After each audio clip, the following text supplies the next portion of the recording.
अब ये तो काम तो करना ही पड़ेगा अपना, जो हम वो तो छोड़ नहीं सकते एक तरह से, क्योंकि थोड़ा घर की जिम्मेदारी रहती है। बट उसके साथ वैराग्य का मतलब समझो, वैराग्य का मतलब किसी चीज को छोड़ना नहीं होता है ना। वैराग्य का मतलब होता है ना तो मैं चीज से जाकर चिपक जाऊंगा बिल्कुल कि उसके ये तो मेरी जिंदगी है, इसके बिना तो मैं हो ही नहीं सकता, जी नहीं सकता, और ना ही उसको बिल्कुल ऐसे कि अरे नहीं छूना नहीं पाप है, ऐसे भी नहीं करना है। जो चीज जैसी है उसके साथ एक सही संबंध बना लो।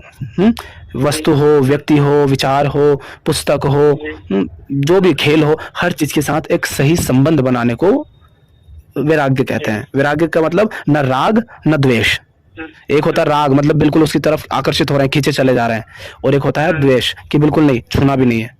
जैसे कुछ होते हैं जो बिल्कुल कामी प्रवृत्ति के होते हैं तो बिल्कुल दौड़े चले जाते हैं स्त्री की तरफ, और एक होते हैं जो बड़े सन्यासी बने फिरते हैं और स्त्री को देखते तक नहीं, और बिल्कुल जैसे पाप हो गया वो नहा के डुबकी लगा के आएंगे नदी में। ये सब पाखंड हो जाता है। मन में वही चलता है सब चीजें ना, वो सब बड़ी तो हमें उस बात को, उसको समझ लेना कि ये खेल क्या चल रहा है और इस खेल में मुझे कितना सम्मिलित होना है, किस हद तक उसमें उतरना है ना। तो एक सही संबंध संसार में जो कुछ भी है, जैसे भोजन है, ना तो स्वाद के कारण बहुत ज्यादा खा लेना है और ना ही बिल्कुल ना कह देना है, एक उचित मात्रा लेनी है, माने एक सहज संबंध रखना है, एक सही संबंध रखना है हर चीज के साथ, उसी को वैराग्य कहते हैं। तो कोई भी चीज हो, भोजन हो, खाने की चीज हो, पहनने की चीज हो, देखने की चीज हो, पढ़ने की चीज हो, चाहे इंसान हो चाहे वस्तु, जिससे भी संबंधित होते हैं हम जीवन में उसके साथ, और उसको और सबसे पहले, और संबंध सही कैसे बनेगा उसको जान करके, उसकी सचमुच हकीकत जान करके। अब कोई, जैसे अब काम वासना की हमने बात करी तो उसी पर करें अगर, तो कुछ होते हैं जो कहते हैं बिल्कुल बिल्कुल इसको दबा दो, बिल्कुल भी किसी स्त्री से बात नहीं करो, उससे दूर रहो, है ना।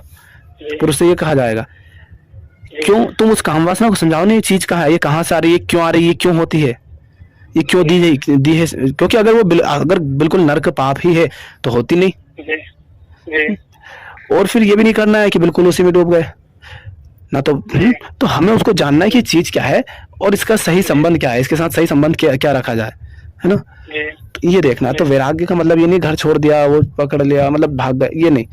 वैराग्य का मतलब होता है मुझे सच्चाई के साथ रहना है, सच्चाई के साथ फिर मुझे देखना है सच्चाई की आंखों से कि सामने जो कुछ है वहां पर उचित क्या है। जैसे कुछ गलत है तो उसको गलत कह दूंगा, भैया गलत है। अब मोह के कारण कि बिल्कुल उससे चिपटा हुआ हूँ कि नहीं ये गलत कैसे हो सकता है, अरे मेरा छोटू भाई, मेरे मम्मी, ये गलत कैसे हो सकती है, अरे मम्मा जी आप गलत हो तो आप गलत हो। तो सच्चाई के साथ रहना है, वो वैराग्य है। वैराग्य का मतलब ये नहीं, हाँ फिर सच्चाई में जब दिख गया कि गिलास में जहर है तो ये नहीं कहूंगा अरे मैं तो बहुत महंगा पानी खरीदा था 5,000 रुपए लीटर, पर वो तो जहर निकला, नहीं अब तो पीऊंगा यार, 5,000 खर्च किए हैं। ये नहीं करना है, चाहे कितना ही कुछ करा हो, मेहनत की हो, उसमें पैसा लगाया, पर दिख गया ना कि वो गलत चीजें बिल्कुल मुझे बिल्कुल बर्बाद कर देगी, तो मैं उससे चिपका नहीं रहूंगा, कहूंगा तो छूट। हाथ में गलती से अगर अंगारा उठा लिया, अब बड़ा पसंद आ गया, पता नहीं कैसे जल रहा है हाथ, लेकिन पसंद आ गया, अच्छा दिख रहा, सुंदर, तो पकड़ के थोड़ी ना रखेंगे। तो ऐसे जिंदगी में बहुत कुछ ऐसा होता है जिसके कारण हमारी जिंदगी नर्क बनती जाती है, लेकिन हमें उससे थोड़ा लगाव हो जाता है, थोड़ी आसक्ति हो जाती है, तो हम उसको छोड़ नहीं पाते, कुछ भी हो सकता है। तो ये होता है राग के हम उससे चिपके हुए हैं, जैसे उसके बिना हमारा कुछ हो नहीं सकता, तो वो ध्यान रखना है।